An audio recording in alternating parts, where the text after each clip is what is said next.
What's up, guys? Welcome back to the channel. And today we're going to be covering the Rangers Devils game from last night that occurred on Thursday, October 17th, and we're going to go over it now. And quick reaction: the Rangers lost 5-2 against New Jersey, and New Jersey picks up their first W of the year, and the Rangers folded 2-2, while the New Jersey improves to 1-4-2. So let's go over it. Heading into the game, there was a lot of talk about how the Devils have gotten off to a horrid start. They have yet to have a win. They have yet to score a power play goal, and Jack Hughes has yet to record an NHL point. All those will be achieved in this game against their Hudson River rival, the New York Rangers. Going into it, Jack Hughes slid up to the top line to take Nico Heischer's spot, who was out with an upper body injury, and he was playing with Hull and Palmieri. Georgiev starts because the Rangers play the following day back-to-back against the Capitals. Lundqvist is going to start in that game. Brendan Lemieux was healthy scratched. He was sick all week, but then word came out after that the scratching, David Quinn said, was a coaching choice or decision, so it wasn't based on health. He was just scratched, and Michael Haley stepped in on the fourth line. And kind of odd that Brendan Smith slid up to the third line, and this guy's a defenseman, and he's playing forward, and it makes like no sense. He's playing third line when a younger player could step up and play there, and he's just taking up space. And meanwhile, he could be sent down to Hartford, and a younger player like Philip Hedl or Vitaly Krasov could be playing on the third line, or likely Philip Hedl. And also, it is known that Howden was moved up to the second line, when I feel like he has given the coaching staff no real signs to give him an upgrade in ice time. Meanwhile, that I've seen more out of Elias Anderson in a fourth line center position than Howden playing third line. So that's where I don't understand from what I'm seeing from the Rangers and what the coaching choices are, where to slot players and switch players around. I don't understand it. And Strome went down to the third line. So getting into it, the first period, it was known that it was a rivalry, so there were a lot of scrums after stoppages and hitting and finishing of checks. And there were a lot of power plays in this game. The referees pretty much called everything, and early on, Stoll had an early cross-check, and Michael Haley had an interference penalty, and so did Miles Wood. So it was a 5-on-4 power play for the Devils. The Rangers killed it off, but it was evident on that power play that Jack Hughes kind of nervous. He made a bad offside play. He fumbled a puck, so it was evident that maybe Hughes getting frustrated, and it was affecting his confidence. There were a lot of huge saves by Alexander Georgiev early on, but not that much offensive chances for either team. But then soon enough, Artemi Panarin got the puck behind the Devils' net, passed it out to Brady Shea on the point. He let a nice low slap shot go.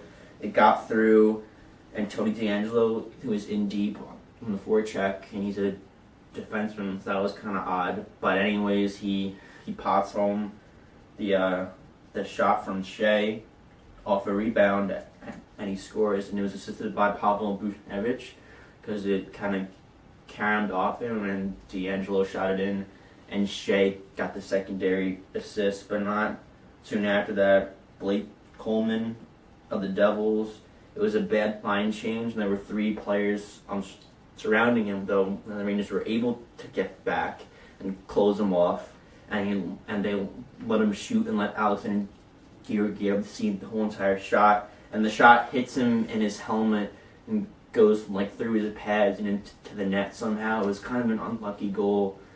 Definitely one that Georgiev would want to have back because it was not a good goal to have. With 5:34 left in the period, though, Kyle Palmieri took an offensive zone hook on Panarin. There's a lot of penalties in this game, and my New York Rangers on the power play don't look too good, but then they take a hook as soon as it ends. Ryan Strome, who has been taking a lot of ill-advised and bad penalties early on. I've been noticing that Ryan Strome. Overall, there's been a bunch of power plays going out their way, and no team scores. That was the end of the second. It was 13-10 shots in favor of the Devils. Going to the second period, a big save on Wayne Simmons that Georgiev had to start it off. Also, Jack Hughes fumbled the puck out of the offensive zone when he was trying to set up a play, so that was evident again. And then Brady Shea kind of got a soft penalty call against him when he kind of it was like incidental contact, and Hayden kind of sold it and fell down on purpose. And Shea, who doesn't get heated a lot, he was kind of taken back by the penalty. But it came back to the Rangers and it hurt them. Mark Stoll got danced off the face-off by Kyle Palmieri. Stoll thought it was going to be a pass to the cross crease on the other side, but Palmieri moved around Stoll's stick and sniped it top shelf short side against Georgiev, and that was the Devils' first power play goal of the whole year.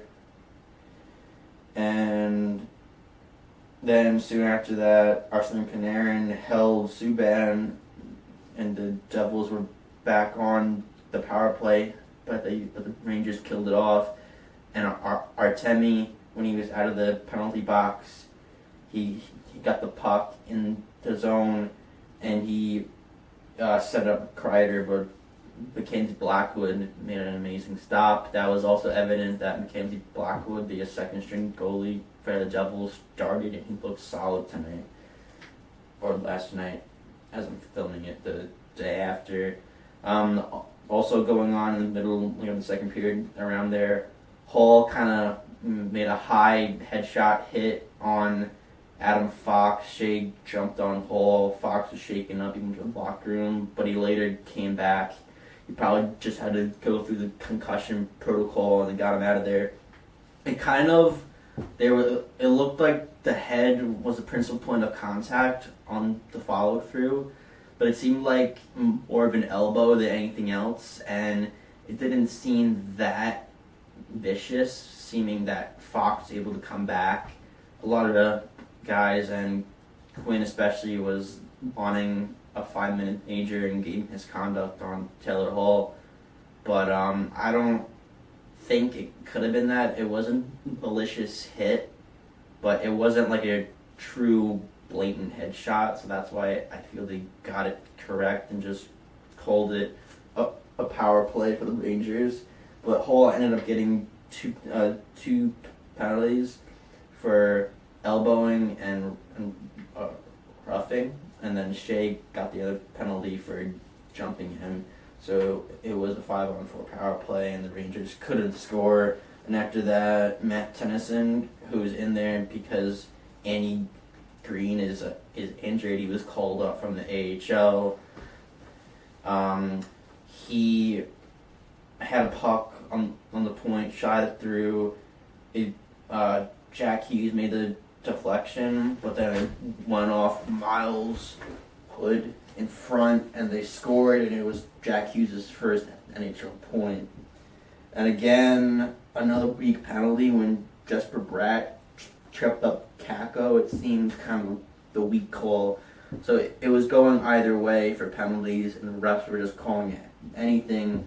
And the only thing of note on that power play was a shorthanded breakaway for Pavel Zacha, but Georgiev was able to stop it. It was evident that the Rangers, their power play was okay. They were getting some chances, but they weren't able to get it past Mackenzie Blackwood. So the shots there, the Rangers actually were out front 25-23 at the end of the second period. Going to the third, early on, like 3 minutes in, there was a really good, gritty jump and chase style, like third line shift for the Rangers.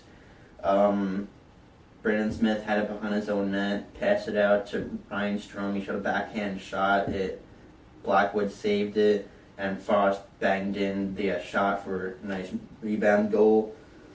And then soon after that, Tony DeAngelo took a cross-checking penalty, and during that installation, there was Taylor Hall thought he scored a goal, but Georgiev obviously covered the puck and froze it, and Stahl poked it through into the net, and they said no goal on the play. But then the Devils challenged it in a one-goal game, and they had no wins, and they're a fragile team, and John Hines challenged it. Meanwhile, the refs looked it over, and they're like, nope. So the Devils got a penalty as a result for challenging and it not being overturned, but the Rangers didn't capitalize. Then, after the Rangers killed off a power play from the Devils, Artemi Panarin had the puck, was looking for a breakout pass, and he went to shoot it, and his stick shattered in his hands and snapped, and the Rangers were already up the ice at that point, and Gusev picked up the loose puck behind Artemi, moved in, and he scored to make it 4-2. And with 3:40 left, Wayne Simmons chipped up Chris Kreider on a good offensive chance and looked like it was going to develop from Ika and Kreider exchanging passes. And the Rangers went on to a 6-on-4 power play, and they didn't score at all. They were 0 for 6 on the power play. That was evident because the Devils had one of the worst, if not the worst, penalty kill in the NHL, and the Rangers couldn't come through. So that was major why they lost. And then soon after, Brendan Smith, who was on the ice when they had to score goals, which I don't know why, also playing forward, he was on the ice. He lost the puck to Subban, and Subban fired it from his own zone into the empty net, and that proved to be the end of it. It was a 5-2 loss for the Rangers with the added empty netter to make it 5-2. The shots were 31 for the Rangers, 38 for the Devils. Kind of a loss that was a result of them not playing a lot of games yet. They're not really into game shape, and they seem flat because they're not playing enough and they have so many layovers. So that's something that could be a result of why they look and why they're losing the last couple games here. But they can turn around tonight against the Capitals, but it'll be a tough task because Washington is truly a Stanley Cup contending team, but they've been kind of shaky at the gate.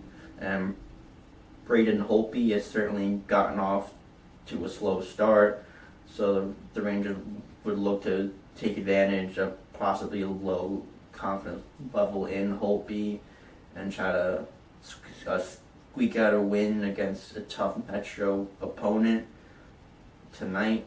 And Lundqvist starts. It is probably thought to be that Haley would probably end up being the healthy scratch tonight, or Craig McKegg, and Brendan Lemieux probably looks to slot in now into the lineup. It's probably only a teaching point from last game, but hopefully the lines work out and we find more offense, and I'm looking forward to tonight's game against Washington.